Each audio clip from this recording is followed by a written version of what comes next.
Subscribe करें और bell दबाएं ताकि कोई खबर रह न जाए।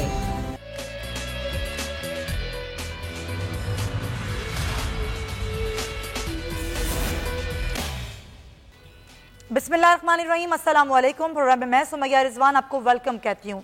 नाज़रीन, रोज़ बरोज़ महंगाई बढ़ रही है। पेट्रोलियम मसनूआत की कीमतों में तीसरी बार इजाफा किया गया। इजाफा सिर्फ 31 रोज़ में हुआ है।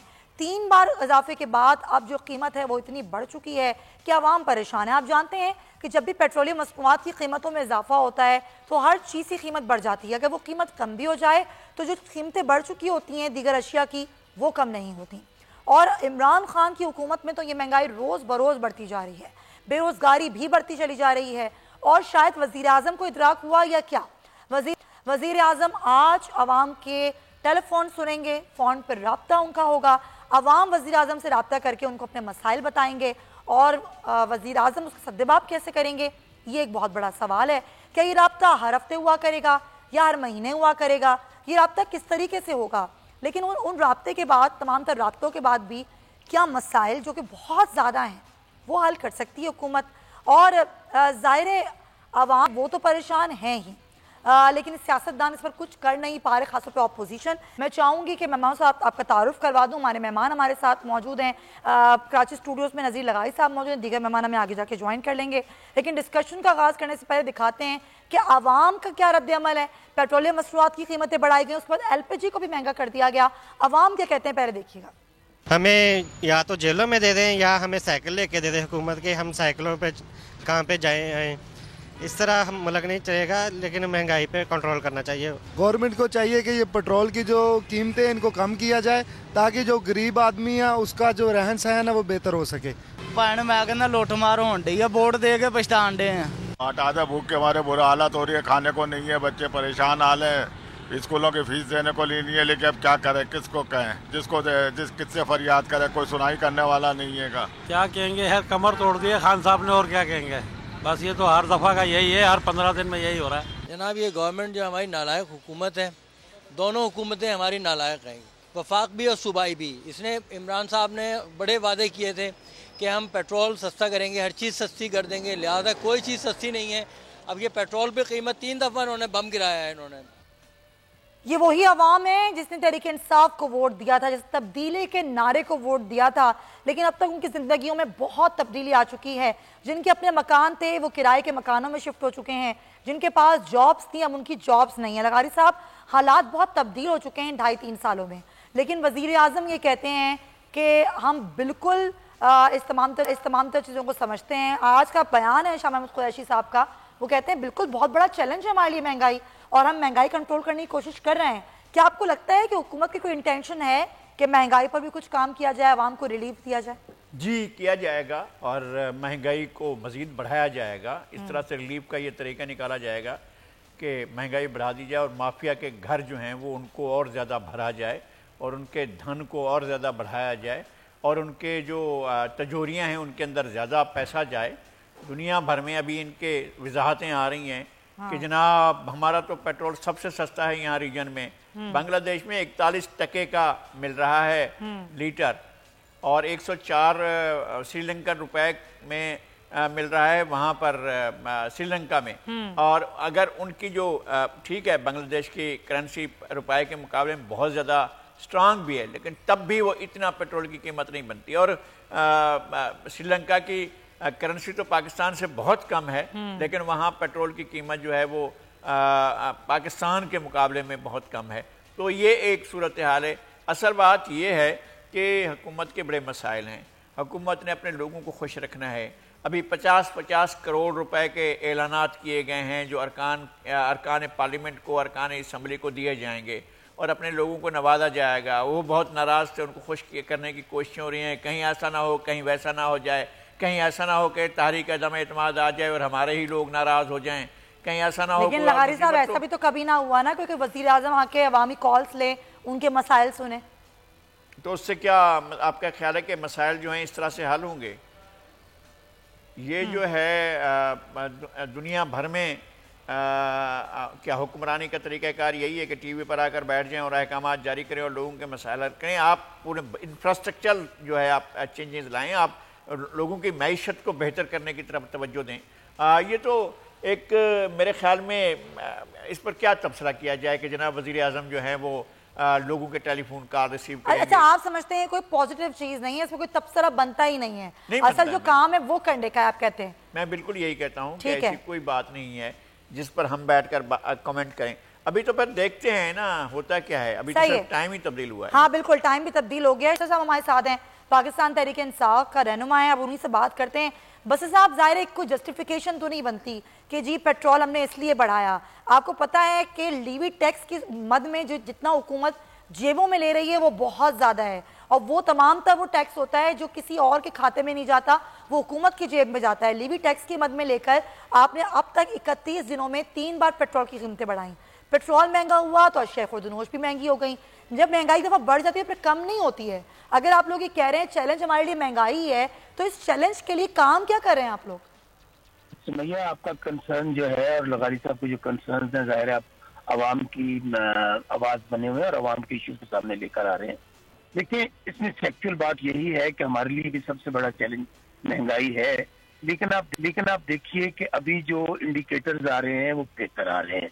हमने जो महंगाई का शरह है, अब उसमें देख लें कि वो पाकिस्तान की जो तारीख में हमें मिली थी वो मिली थी 8.5, और आपने जो अब 7.5 कल। अच्छा सुने जो भी किया वो आपकी नॉलेज में है कि वो हमें परसेंटेज 1% वहां से हम नीचे आ गए हैं। लेकिन बात भी वही पे है कि ये शरह, ये अशारिये, ये स्टैटिस्टिक्स उस वक्त फायदा होगा जब इसका डायरेक्टली फायदा आवाम को होगा।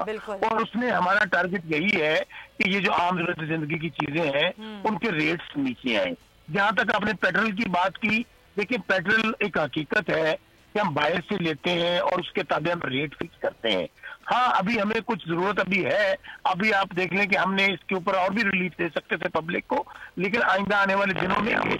लेकिन दूसरी बात आपके नॉलेज में होगी और लगारी साहब के भी, कि जो रेवेन्यू कलेक्शन थी वो पाकिस्तान की तारीख की हाईएस्ट लेवल पे अब गई है 7 महीनों के अंदर जो रेवेन्यू कलेक्शन हुआ है।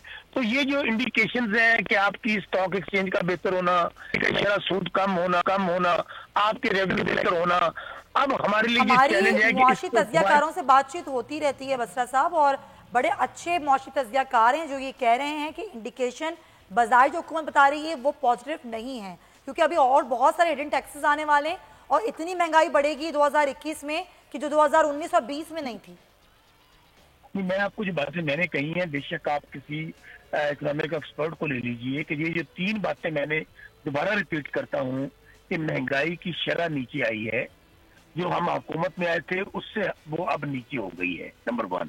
नंबर 2, रेवेन्यू कलेक्शन की जो मैंने बात की है वो पाकिस्तान की तारीख में 7 महीने में हाईएस्ट रिकॉर्ड पर, जब साल मुकम्मल होगा तो हम वो एक हाईएस्ट रिकॉर्ड टच करेंगे। और तीसरी बात जो मैंने आपको कही है कि जो स्टॉक एक्सचेंज की है वो बेहतर है। अब मैं आपकी बात से एग्री करता हूँ, उस वक्त बेहतर होंगे ये चीजें, उस वक्त अच्छी लगेंगी जब नीचे इसका सेट जाएगा जो चीनी का रेट है, जो आटे का रेट है, जो दाल है, घी है, सब्जियां है, आम आदमी की जो इश्यूज है वो उन पे जाके डायरेक्टली उनको रिलीफ मिलेगा इंशाल्लाह। अब अगर इंडिकेटर्स ऊपर बेहतर आए तो समैया अब नीचे भी हमारे लिए चैलेंज है कि नीचे इसके असरात जाने चाहिए, और मैं आपकी बात से एग्री करता हूँ कि वो अभी नहीं पहुंचे हैं जितने पहुंचने चाहिए थे। तो कब पहुंचेंगे अभी, और कितने साल चाहिए आप लोगों को? साल की बात नहीं है, हम समझते हैं कि हमने 2-2.5 साल जो हमने जंग लड़ी है, उसको डील किया है, जिस तरह हमने कर्ज उतारने के लिए कर्ज लेना पड़ा, जाहिर हम कर्ज वापस भी कर रहे हैं, तो हम चीजों को अब बेहतरी की तरफ लेकर आ रहे हैं। और इंशाल्लाह हम अपने टेन्योर में, हम नहीं कहते कि हमें 4-4 बारियां चाहिए, 4-4 बारियों वाले ने तो मुल्क का ये हाल किया है कि जिसको लेकिन एक बारी में ठीक होने वाली चीजें नहीं है, आप ये खुद कह रहे हैं, मैं नहीं कह रही। नहीं, और उसमें मैं बताता हूँ, उसमें ये होता है कि आप डायरेक्शन दे देते हैं, आप चीजों को बेहतरी की तरफ लेके जाते हैं, आप मुल्क के अंदर एक निजाम दे देते हैं। और बिल्कुल मैं आपकी, देखें लगारी साहब जो भी बात कर रहे थे कि ये जो प्राइम मिनिस्टर साहब टेलीविजन पे बैठ के इश्यू सुनेंगे, इसमें होता क्या है। देखिए, एक तो डायरेक्टली जो ब्यूरोक्रेसी है, मैं आज भी समझता हूँ कि इस वक्त अवाम और के हमारे दरमियान और इश्यूज के दरमियान जो सबसे बड़ी रुकावट है वो ब्यूरोक्रेसी है। क्योंकि 70 साल यहाँ पर जो सरकारी बाबू है उसको एक खामिक ने और खास सियासतदानों ने जो 10% तबका है जिनके बाहर के ममालिक में अब दुनिया का कोई कोना ऐसा नहीं जहाँ उनकी जायदादें नहीं है और सरकारी बाबुओं की नहीं है। अब उन सरकारी बाबुओं को ये बात जरूर एहसास होगा कि ये तो डायरेक्टली प्राइम नहीं, तो डायरेक्टली अगर सुन भी रहे हैं 1.5 घंटे में वो कितनी % आवाम की बात सुन लेंगे? अगर सुन भी लेंगे तो उनको हल कैसे करेंगे? सर सवाल ले ले, उनको हल कैसे करेंगे? क्या हफ्ते कॉल्स दिया करेंगे, हर महीने कॉल्स दिया करेंगे, क्या सिलसिला होगा? मैं बताता हूँ आपको। पहली बात तो ये होगी, इस 1.5 घंटे में जितने भी इश्यूज आने हैं वो अवाम ने अपने मसाइल बताने हैं। तो हल किसने कितना है? जो चीफ एग्जीक्यूटिव होता है, खा वो कंट्री का हो, खा वो सूबे का हो, इम्प्लीमेंटेशन के लिए चीफ सेक्रेटरी साहब है, घेरारकी है, चीफ सेक्रेटरी है, आईजी है, कमिश्नर है, डिप्टी कमिश्नर है, डीपीओज है। अब कोई ऐसी बात पहुंचती है उनको, मैं जो बात कर रहा हूँ कि अब उनके ज़हन में ये बात होगी कि प्राइम मिनिस्टर ने सिटीजन पोर्टल के बाद वो बहुत बड़ा मैं समझता हूँ टूल है लोगों के लिए, जहाँ हर शिकायत वहां पहुंचती है और वो उसकी कामयाबी है कि 90% लोगों के इश्यूज उसके ऊपर रिजॉल्व हो गए हैं। अब ये भी एक ब्यूरोक्रेसी के अंदर, और खुद मैं समझता हूँ हम जो एमपीएस एमएनएस हैं, जो प्राइम मिनिस्टर की टीम है जो गुजरा है, सबके दिलों में ये डर होगा कि आप पीएम ने डायरेक्ट कॉलें बेशक मैं समझता हूँ 2 घंटे में समझ नहीं आई बात। चलें बसरा साहब आपका पॉइंट लेकिन आ गया, ये बात समझने की कोशिश करती हूँ। लगारी साहब हमारे बड़े हैं, शायद वो समझा पाए। लगारी साहब मुझे समझ में नहीं आई, तो वो बात हो गई कि जी आप घर के बड़े को या किसी भी बुजुर्ग को कॉल कर दें, बाकी डर के मारे काम कर लेंगे। क्या इतना चेक रख पाता है एक वजीर आजम कि कौन किस जगह किस शोबे में किस तरह काम कर रहा है? फिर वही सवाल मेरा आपसे भी कि लगाई साहब समझ में आता है कि अगर एक दिन कॉल ले ली 1.5 घंटे की तो ये मसाइल सुन के सारे हल भी हो जाएंगे, फिर वो कौन हल करवाएगा? फिर उसके लिए क्या कोई टीम बनेगी उन पर चेक रखा करेगी? बसरा साहब मैं आती हूँ, आपसे सवाल तो मैंने किया, ये जरा लगारी साहब भी समझा दें हमें। जी लगारी जी, मैं अर्ज कर रहा हूँ कि इस पार्टी का नाम तहरीक इंसाफ रखा गया। जब इसका क़याम अमल में आया गया तो ये कहा गया था कि ये पाकिस्तान में एक इंसाफ कायम करने के लिए एक पार्टी आ रही है। और इससे पहले एयर मार्शल असगर खान ने तकरीब वो 60s में, लेट 60s में एक जस्टिस पार्टी बनाई थी, और वो भी इसी का नाम, उसका नाम भी ऐसे ही था, तहरीक इंसाफ। और उन्होंने फिर तहरीक इस्तक़लाल भी बनाई थी। उन्होंने समझा था कि शायद जस्टिस से ज़्यादा इस्तक़लाल की ज़रूरत है। तो वो जस्टिस के मरहले से अब इमरान खान भी इस्तक़लाल के मरहले में आ गए हैं, ताकि लोग रोते रहें, चीखते रहें, पीटते रहें, धाड़े मारते रहें, वो इस्तक़लाल से अपनी जहाँ पर मौजूद हैं वहीं पर मौजूद रहें। लोगों की बात क्या सुननी है, ये अब सुनवाई हो रही है लोगों की, अब लोगों के मसाइल सुनेंगे। मैं कहता हूँ आप वही वापस चले जाएं, आप इंसाफ की तरफ जाएं। अगर आप इंसाफ का एक मुकर्रर कर देते हैं पैमाना कि इससे डेविएशन करना वो किसी सूरत में बर्दाश्त नहीं किया जाएगा, तो मेरे ख्याल में आप सोसाइटी में इंसाफ कर सकेंगे। ये गरीब जो है, गरीब रेढ़ी लगाए तो आप जो है उसको उठा लेते हैं कि जनाब ये तुम कहाँ आकर बैठ गए हो। और गरीबों के अब कुछ लोगों के गिराए गए हैं, पता नहीं वो भी लीगल इलीगल, हमें उसमें नहीं पढ़ना है।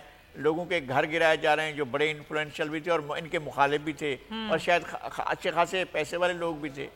उनके साथ साथ इससे पहले 2.5 साल में गरीबों को बेघर किया जाता रहा, बेरोजगार किया जाता रहा, दर बदर किया जाता रहा, और उसकी कोई वजह भी नहीं थी। अगर कोई वजह होती कि जनाब चलें आपने एक सब्सिट्यूट बंदोबस्त कर लिया है, अब आप ऐसा करें कि ठीक है जी आपने लोगों के रोजगार का इतना बंदोबस्त किया है कि आप कराची में लाइट हाउस से जो सस्ते कपड़ों की दुकानें हुआ करती थी वो उठाकर कहीं और ले जाते हैं, वह आए और भी कहीं नहीं गए, वो लोगों को रोजगार और भी कहीं नहीं मिला है। ऐसे कराची की बहुत सी मार्केटें खाली करा दी गई, लोगों का रोजगार गया, लोगों के घर गिराए गए।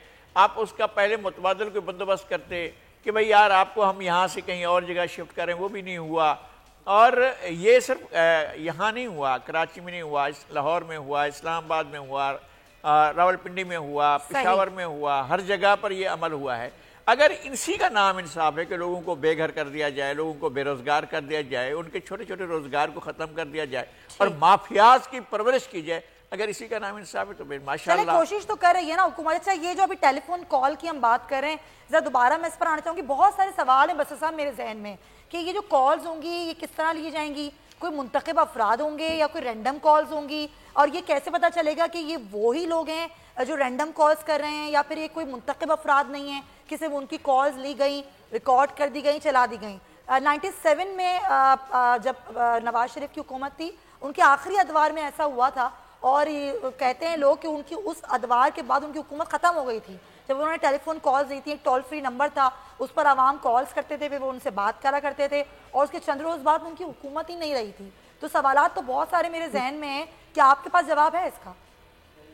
सुमैया, आपके सवालात ज़ाहिर है जवाब देना मेरा फर्ज है, और सवालात ज़ाहिर आपके जहन में उठेंगे। एक नया इशू आ रहा है। पहली बात तो ये है कि ये जहन में कर लें कि ये सिर्फ वन डे प्लान नहीं है, ये वन डे शो नहीं है पीएम साहब का। इसका पूरा स्केड्यूल हम जारी करने जा रहे हैं। पीएम साहब मंथ में कितनी बार पब्लिक की डायरेक्ट कॉल लेंगे, नंबर 1। ठीक है। नंबर 2, ये आपके पास आज या कल में मीडिया को मिल जाएगा। ठीक है। दूसरी बात जो आप कह रही हैं कि फेक कॉल होंगी लोगों के, बिल्कुल नहीं होगा। एक पब्लिक नंबर दिया गया है, जाहिर है वो जब नंबर दिया गया है तो पीएम साहब ही उस पे बात करेंगे, और लोगों को बिल्कुल ये नहीं होगा कि जी हम अपने बंदों को बिठाएंगे। जैसे आज मैं एक ट्वीट देख रहा किसी का, उसने कहा जी कि अपने लोगों को बिठाया जाएगा, वो मन पसंदीदा सवालात करेंगे, और दुनिया को भाई आज ये जो मीडिया का दौर है, या कोई बात चुप नहीं सकती है। अब आप देख लेंगे अभी हमारे प्रोग्राम में शायद वो कॉल्स का सिलसिला शुरू हो जाए। नहीं, 7:30 बजे का टाइम हो गया है ना बसरा साहब, टाइम चेंज हो गया। 7:30 बजे का टाइम है, 7:30 का टाइम दे दिया। पहले का दिया हुआ था, तो 7:30 बजे आप सुमैया खुद वॉच कीजिएगा, पूरी दुनिया वॉच करेगी, और हर जगह पे सामने नजर आएगा कि पीएम साहब किस तरह कॉल दे रहे हैं, किन की ले रहे हैं, उनका डेटा भी हर किसी के पास चला जाएगा। लाइव होगा, डेफिनेटली सुमैया लाइव होगा। और अब कौन लोग, अब देखे ना, अब देखें 22 करोड़ तो वो है जो हमारे मुल्क में रहते हैं। अब बाहर से भी कॉलें आ सकती हैं, क्योंकि वो नंबर है, हर कोई इस पे कॉल कर सकता है। अब जाहिर है कौन खुश नसीब होंगे। चलिए, बड़ी बात है कि इतनी बड़ी आबादी में आप देखना होगा कौन खुश नसीब अफराद होंगे जिनकी अब वज़ीर-ए-आज़म से बात भी होगी, और वो उनके मसाइल भी सुनेंगे, और अल्लाह करे कि उसको हल करने के लिए भी हुकूमत की कोई हिकमत अमली हो। लेकिन अब पीडीएम की हिकमत अमली क्या है, ज़रा मैं इस पर बात कर लेती हूँ। ज़ाहिर है जो पीडीएम है उस पर बड़ी तनकीद हो रही है। 31 जनवरी गुजर गई, और सोचते रहे, देखते रहे अवाम कि शायद अब हुकूमत को घर भेज देगी ये पीडीएम, लेकिन हुकूमत तो घर नहीं गई, वज़ीर-ए-आज़म तो घर नहीं गए। वज़ीर-ए-आज़म यही मौजूद हैं, टेलीफोन कॉल्स भी ले रहे हैं, आवाम की बात भी सुन रहे हैं। पीडीएम क्या करने जा रही है, एक के बाद एक टेलीफोनिक रब्ता हो रहा है, और अब बिलावल भुट्टो जो है मुलाकात के लिए मौलाना से इस्लामाबाद रवाना हो गए। सिद्दीक साजिद से जान लेते। सिद्दीक बताइएगा, ये अब तक 3 दफ़ा रब्ता हो चुका है मौलाना साहब का, अभी क्या अपडेट है, ये क्या सोच क्या रही है, पीडीएम क्या करेगी, इजलास से पहले की कोई हिकमत अमली है, क्योंकि 31 जनवरी की डेट तो गुजर चुकी है इनकी? जी बिल्कुल, आप दुरुस्त कह रही हैं, राब्ते पे राब्ते हो रहे हैं, लेकिन आइंदा क्या करना है इसके ऊपर पीडीएम के दरमियान जो है वो इख्तिलाफ राय बदस्तूर जो है वो मौजूद है। और इस सारे मामले में जो इस वक्त एक शख्सियत मैटर कर रही है, हम बार बार कह रहे हैं, वो है आसिफ अली जरदारी, और वो इन सबको खिला रहे हैं और अपनी जो है वो इनिंग्स जो है वो खेलना चाह रहे हैं, क्योंकि वो किसी तौर पर भी, एक तो ज़ाहिर है उनकी सिंध में हुकूमत है, दूसरा सेनेट के इंतखाब आ रहे हैं, जिसमें सबसे बड़ा फायदा अगर अपोजिशन की किसी जमात को होना है तो पीपल्स पार्टी देखा जाए, और सबसे ज्यादा नुकसान होना नून लीग का, उनके 14 बंदे चले जाने हैं, बमुश्किल 4 या 5 जो है वो वापस आने हैं, और जेयूआई फे के भी अपने लोग जो है वो कुछ ना कुछ जो है वो आ जाएंगे वापस। तो इस वजह से इन सबका इस वक्त सही फोकस है कि सेनेट का इंतखाब किस तरह जो है वो लड़ा जाए। मौलाना फजलुर रहमान ने ये तजवीज़ दी है कि सेनेट के इंतखाब पीडीएम का प्लेटफॉर्म से अगर मुश्तरका तौर पर लड़े तो अपोजिशन को उनकी जो तयशुदा तादाद है उससे 1-2 सीटें ज्यादा भी मिल सकती है। तजवीज़ वैसे आसिफ जरदारी ने भी दी हुई है। अब दूसरी बात है लॉन्ग मार्च या तरीके अदम एतमाद, ये वो इश्यूज हैं जिनके ऊपर बातचीत के लिए आज फिर मौलाना फजलुर रहमान ने आसिफ जरदारी और नवाज शरीफ से टेलीफोनिक रब्ता, और इस रब्ते के दौरान भी यही चीज जो है वो डिस्कस हुई है कि आइंदा की हिकमत अमली जो है वो क्या होनी चाहिए। यानी कि ये बात तय हुई है कि अभी तक किसी एक चीज में इत्तेफाक नहीं हो। सिद्दीक साजिद बहुत शुक्रिया आपका। ज़ाहिर जो 4 फरवरी को इजलास होगा उसमें ये तमाम तजावीज़ वो ज़ेरे गौर लाई जाएंगी। इसी पे बात करेंगे थोड़ी ब्रेक के बाद, और जरा देखते हैं कि पीडीएम में अब कितनी जान बाकी है, वाकई पीडीएम कुछ कर पाएगी या नहीं। इस ब्रेक के बाद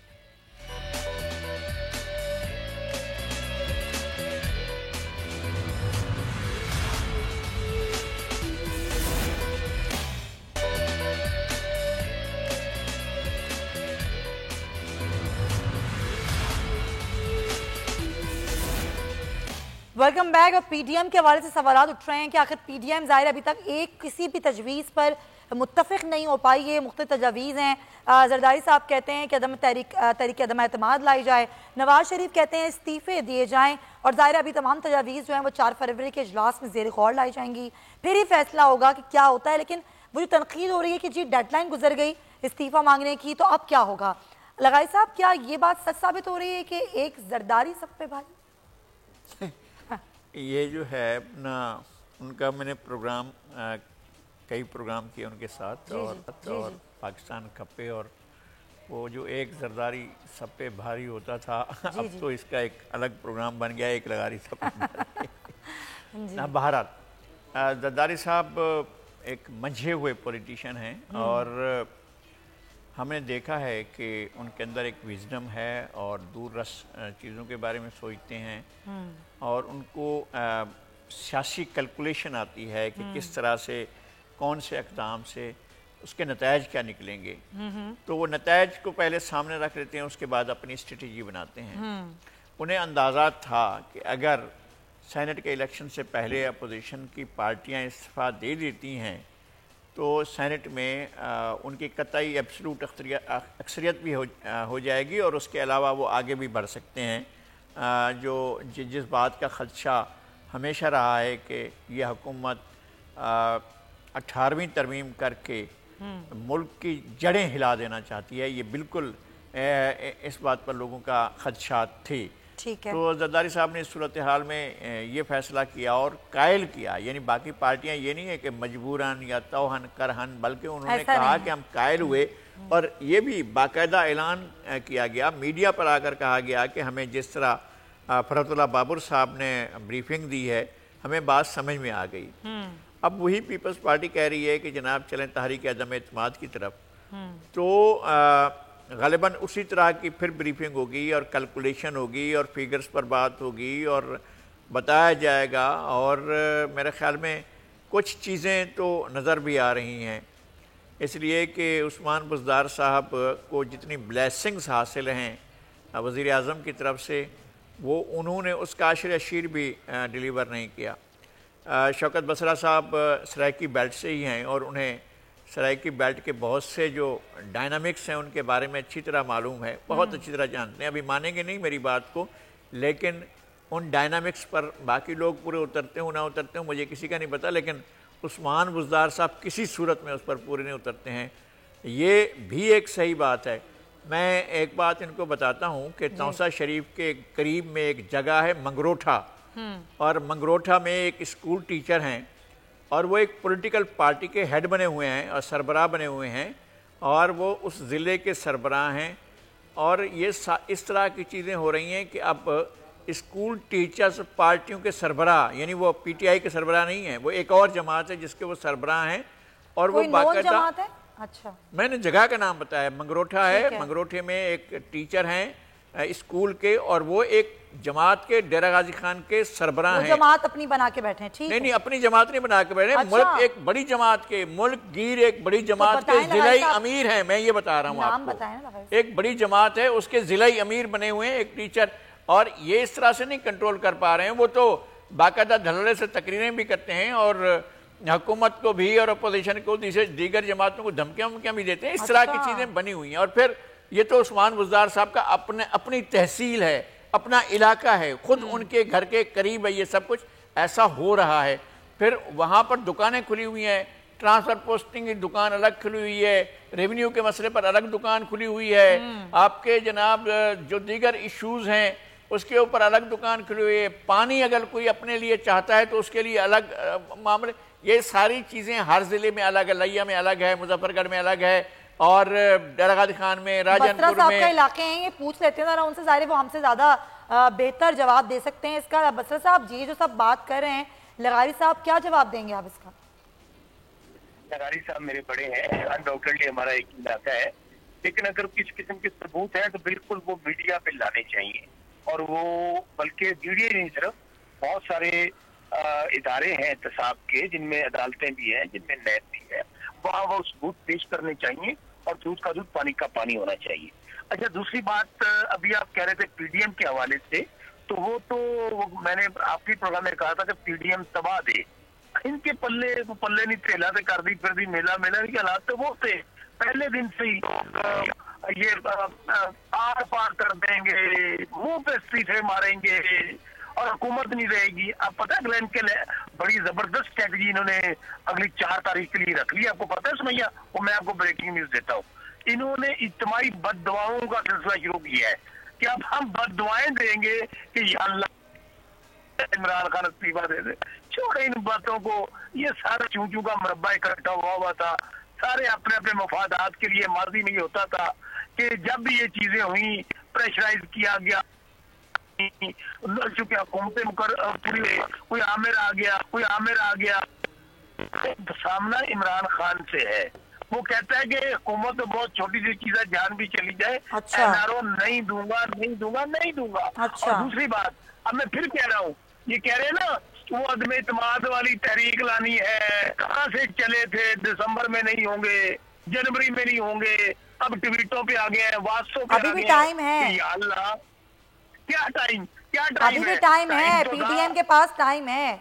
अभी जरा सेनेट इलेक्शन हो जाने दें, फिर देखिएगा। पीडीएम में फिर कह रहा हूँ, पीडीएम आर पार। अच्छा। ये जनाब मुंह पे मारने हैं, कुछ भी नहीं है बेचारों के पल्ले। अच्छा। अब हालात ये है कि बराग जीट सर पे आ गया, सारे मामला सर पे आ गए, मियाँ साहब बाहर छुपे बैठे हैं, जरदारी साहब मैं कहूँगा वेल प्लेड, और उन्होंने वेल प्लेड करना था, मैं तो आपको कह चुका था। अच्छा। कह रहे हैं जरदारी साहब दूर अंदेश है भाई, ये जो लाड़काना भाई शहीद सोए हुए हैं ना, बड़े पुराने बदले चुकाने थे पीपल्स पार्टी ने, वो लोग जो मिठाइयां बांटते थे, जो रूहानी औलाद थे, ज्यादा तो अपने अंजाम को पहुंच गए।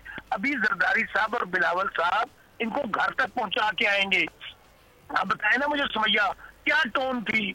हम रावलपिंडी जाएंगे, जनरल्स के नाम, हमारे चीफ ऑफ आर्मी स्टाफ के नाम, ISI चीफ के नाम। बस साहब पहले से मिठाइयाँ ना बांट दीजिएगा, पहले से आप लोग मिठाइयाँ ना बांट दीजिएगा।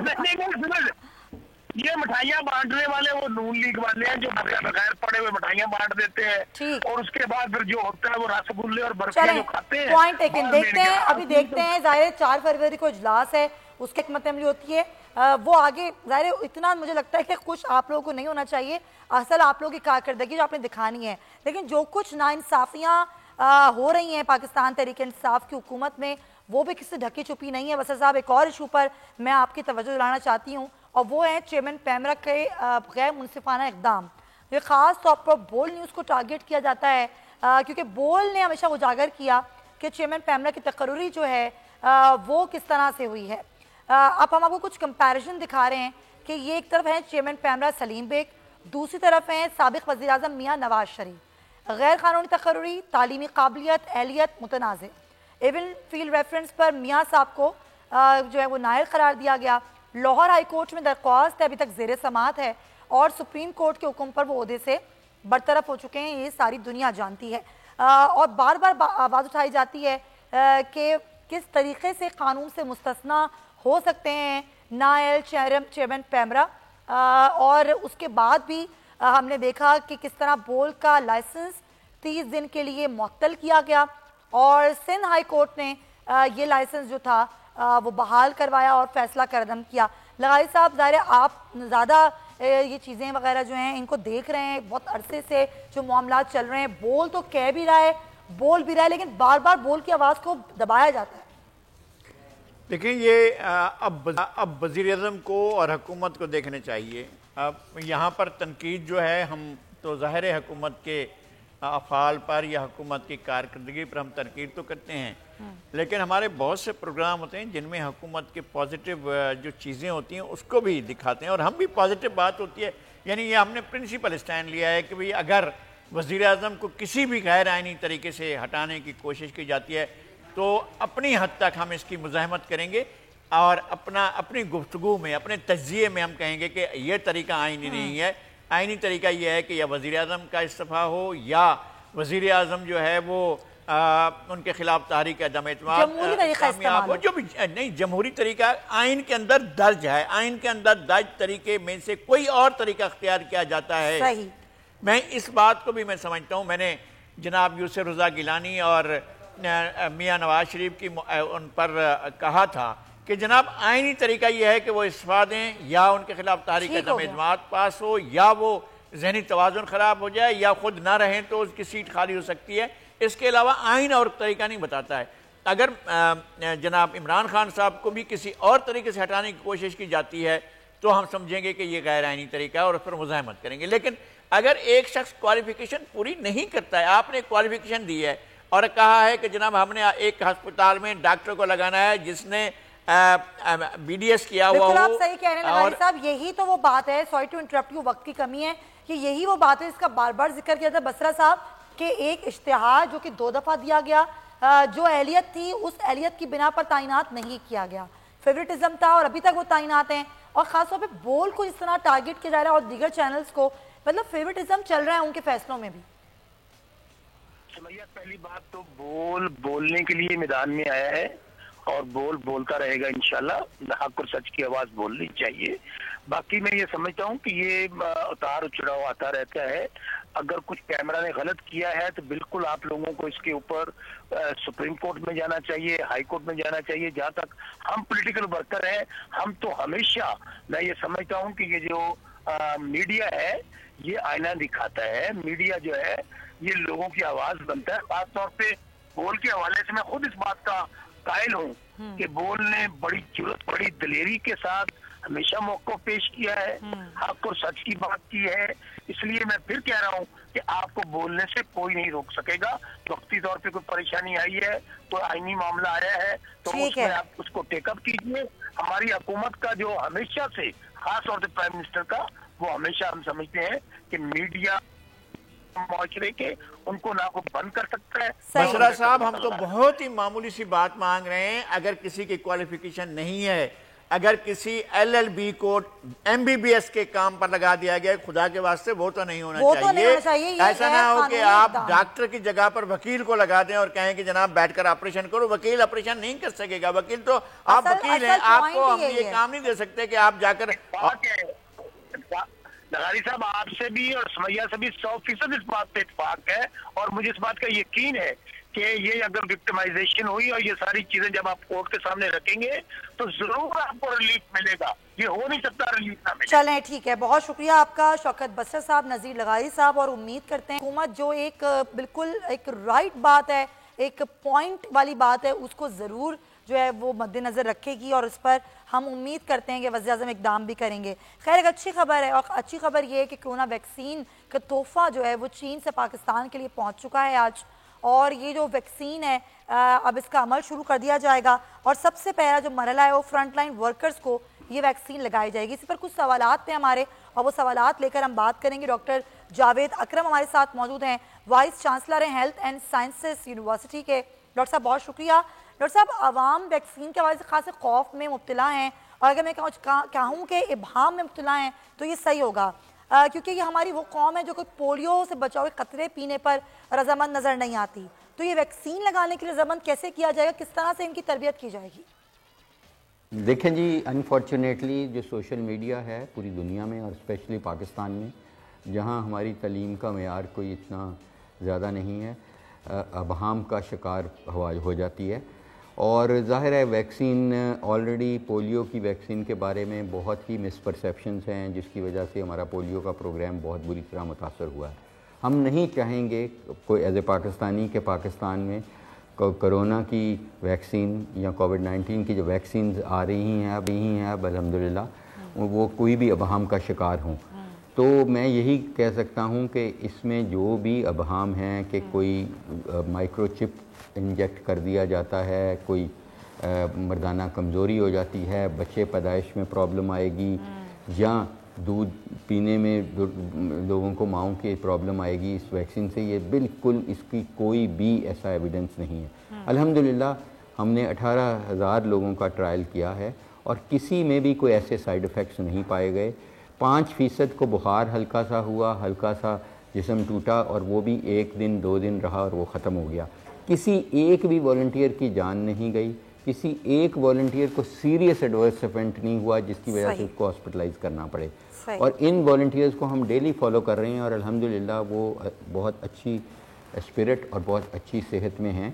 اور میں سمجھتا ہوں کہ جلدی سے جلدی لوگوں کو آگے آنا چاہیے ویکسین لگوانے، چاہے وہ 18 سال سے اوپر کوئی بھی عمر ہے، چاہے ان کی 90 سال عمر ہے، چاہے وہ ہارٹ کی بیماری والے ہیں، چاہے شوگر کی بیماری والے ہیں، بلڈ پریشر کی بیماری والے ہیں، ان کو فوری طور پہ یہ لگوانی چاہیے، کیونکہ ابھی بھی اس وقت بھی پاکستان میں 2 سے 3 زندگیاں ہر گھنٹے چلی جاتی ہیں، جو بہت بڑا ایک ہمارا لاس ہے، ہیومن لاس ہے، اور ہم اسے روکنے کے لیے جو اینڈ آف دی ٹنل ہمیں ایک لائٹ نظر آتی ہے وہ ویکسین کی صورت میں آتی ہے، اور ہمیں سب کو ایز اے پاکستانی اس کا بھرپور فائدہ حاصل کرنا چاہیے جیسے ہی یہ مہیا ہو۔ لیکن ڈاکٹر صاحب یہ بھی تو کہا کہ جو چینی ویکسین ہے اس کے مقابلے میں جو برطانوی ویکسین زیادہ مؤثر ہے، آپ کیا کہیں گے اس پر؟ دیکھیں میں سمجھتا ہوں کہ سب سے بہتر وہ ویکسین ہوگی جس کا ٹرائل پاکستان میں ہوا ہے، اور وہ چائنا کی ویکسین کینسینو کا ہوا ہے، جو کہ اب کینیڈا میں ہیڈ کوارٹر ہے جن کا، اور یہ Beijing institute of bio technology نے دریافت کی تھی، اور میں سمجھ رہا ہوں کہ یہ بہت ہی سیف ویکسین ہے، افیکٹو ویکسین ہے، اور اس لیے یہ تاثر بالکل غلط ہے کہ کچھ امریکہ کی بنائی ہوئی یا یورپ کی بنائی ہوئی کہ ویکسین اس سے بہتر ہے۔ جس بھی ویکسین کو آپ دیکھیں گے، کوئی بھی ویکسین ابھی دنیا میں ایسی نہیں بنائی گئی جو 100% مؤثر ہو، 95%، 96% تک مؤثر ہیں، اور پاکستانی پاپولیشن میں جو ویکسین کا ٹرائل ہوا ہے جس میں دیکھا گیا ہے کہ وہ سیف بھی ہے اور افیکٹو بھی ہے، وہ بہتر ہے، اور وہ چائنا کی ویکسین ہے، اس لیے اس کا کوئی فرق نہیں ہے۔ ڈپینڈ کرتا ہے کہ آپ کی اپنی جینیٹکس پہ اور آپ کی انوائرمنٹل فیکٹرز پہ کون سی ویکسین مؤثر ہے۔ لیکن ڈاکٹر صاحب نے دیکھا کہ ویکسین لگنا شروع ہوئی، ظاہر بھارت میں بھی اور ناروے میں کئی لوگ اس سے متاثر ہوئے، ڈیتھ ہو گئی کئی لوگوں کی، تو یہ بھی ظاہر ایک مسئلہ ہے کہ لوگ یہ سوچ رہے ہیں کہ یہ ویکسین جو ہے کہیں نقصان تو نہیں پہنچائے گی، اور خاص طور پہ جو ایجڈ افراد ہیں یا جن کو ملٹیپل ڈیزیزز ہیں ان کے حوالے سے یہ ویکسین کس طرح کام کرے گی؟ دیکھیں جتنے بھی ہمارے بزرگ ہیں، عمر رسیدہ لوگ ہیں، 90 سال اس سے زیادہ عمر ہے، ان کو ترجیحی بنیاد پہ ویکسین لگنی چاہیے، اس لیے لگنی چاہیے کہ وہ ان کے سب سے زیادہ وہ ولنریبل گروپ ہیں۔ اگر خدا نہ خواستہ کووڈ ان کو ہوتا ہے تو ان کی شرح اموات بہت زیادہ ہے۔ عام انسان کی جو اموات ہیں اوسطاً وہ 2 سے 3% اموات ہو رہی ہیں پاکستان میں، اگر 100 بندوں کو ہوا ہے تو ان سے 2 سے 3 لوگ، لیکن جب آپ 90 سال سے اوپر دیکھتے ہیں تو وہ 11 سے 12% ہو جاتی ہیں، اس لیے ان کو، ان بزرگوں کو پروٹیکٹ کرنا سب سے وہ ضروری تو ہے۔ سوال تو یہ بھی اٹھ رہا ہے نا کہ یہ ویکسین جن افراد کو لگے گی وہ کب تک اس سے محفوظ رہ سکتے ہیں، ڈیوریشن کیا ہوگا اس کا؟ دیکھیں یہ قبل از وقت ہوگا، جو سینو فارم کی ویکسین جو آلریڈی پاکستان میں آ چکی ہے، آج آئی ہے، ریسیو ہوئی ہے، اور اب اس کا ڈسٹریبیوشن پلان مرتب ہو گیا ہے، تو وہ اس کی 2 ڈوزز ہیں، ایک ڈوز ابھی لگے گی، ایک ڈوز 1 ماہ بعد۔ جو کینسینو کی ویکسین جس کا ہم نے ٹرائل کیا اس کی سنگل ڈوز ہے پوری لائف کے لیے، لیکن کوئی بھی ویکسین کو اثر کرتے ہوئے پروٹیکٹیو لیول پہ نیوٹرلائزنگ اینٹی باڈیز کو بنانے کے لیے 28 سے 30 دن چاہیے، تو اگر آج کسی کو ویکسین لگتی ہے تو اس کو کل پروٹیکشن یہ غلط تاثر ہوگا، اس کو 30 دن کم از کم لگیں گے کہ وہ بنانے میں۔ اب کتنی دیر تک یہ رہتی ہیں نیوٹرلائزنگ، یہ آپ کہہ رہے ہیں قبل، لیکن ڈاکٹر صاحب جو پاکستان میں آپ نے ذکر کیا جو ویکسین بن رہی ہے وہ کب تک مکمل ہوگی، پھر اس کے ٹرائلز کب شروع ہوں گے، اور اگر کوئی والنٹیئر کرنا چاہے تو وہ کس طرح کر سکتا ہے؟ دیکھیں جو بھی والنٹیئر بننا چاہتا ہے وہ یونیورسٹی آف ہیلتھ سائنسز کا ہیلپ لائن نمبر میں دے دیتا ہوں، وہ اویلیبل ہے، اور وہ یونیورسٹی آف ہیلتھ سائنسز پورے پاکستان میں پھیلی ہوئی ہے، کسی بھی سینٹر پہ وہ کانٹیکٹ کر سکتا ہے، اور ہم سے کانٹیکٹ کرے گا تو ہم ان کو عزت بھی دیں گے، ان کو پیار بھی دیں گے، اور ان کو والنٹیئرنگ کا جذبے کو بھی سراہیں گے، وہ ضرور بنیں۔ ہم ابھی 3 اور ویکسینز کا ٹرائل شروع کرنے والے ہیں، اور جو پاکستان میں ہم بنا رہے ہیں ویکسین وہ ٹرانسفر آف ٹیکنالوجی ہے فلنڈرز یونیورسٹی آسٹریلیا کے ساتھ مل کے، جو کہ انسیکٹ بیسڈ ویکسین ہے، اس پہ ہم کام کر رہے ہیں، اور انشاءاللہ اس کو ہم جلد از جلد کوشش کر رہے ہیں کہ ہم اینیمل ایکسپیریمنٹیشن تک جائیں، اور پھر اس کے بعد کمرشلائزیشن۔ بہت شکریہ ڈاکٹر جاوید اکرم صاحب کے قیمتی وقت کا، بہت ضروری تھا یہ جاننا، کیونکہ سوالات تو ابھی بھی بہت سارے ہیں، اور ہم کوشش کریں گے کہ ظاہر ویکسین کا جو ایک ویکسینیشن ہے وہ بھی آگے جا کے عمل شروع ہوگا، جب تک ہم آپ کے سوالات کو گیدر کریں، اور جو سوالات ہیں وہ ہمیں بھیج بھی سکتے ہیں۔ اس کے ساتھ ہی ناظرین پروگرام کا وقت ختم ہوتا ہے، اپنا خیال رکھیے گا، اللہ حافظ۔